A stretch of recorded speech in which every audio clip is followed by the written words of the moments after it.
ঐতিহাসিক মহাসম্মেলনের সম্মানিত সভাপতি, উপস্থিত প্রধান অতিথি তারেক রহমান সাহেব, উপস্থিত বিশেষ অতিথি ফখরুল ইসলাম আলমগীর সাহেব, উপস্থিত সংসদ সদস্য পদপ্রার্থী এবং সিলেট সুনামগঞ্জবাসী, আজকে 17 বছর পর আল্লাহ তাআলা একটা সুস্থ নির্বাচনের পরিবেশ সৃষ্টি করে দিয়েছেন।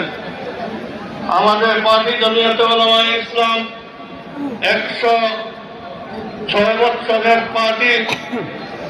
আমরা এই জমিয়তের উদ্যোগে 190 বছরের গোলামির থেকে ভারতবর্ষকে জমিয়ত স্বাধীন করেছে।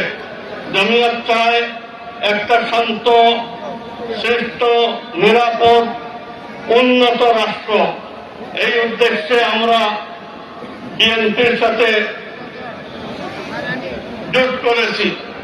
আমরা তারেক রহমান সাহেবের হাতে দেশকে নিরাপদ মনে করি, তাই আমরা বিএনপির সাথে আমরা জোট করেছি।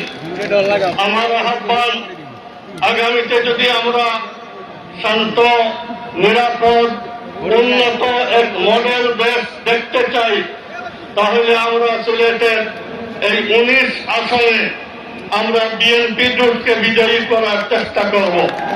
আমি আশা রাখি আমাদের বাংলাদেশ বিপুল আসনে বিজয়ী হয়ে বিএনপি জোটই এই দেশকে পরিচালনা করবে।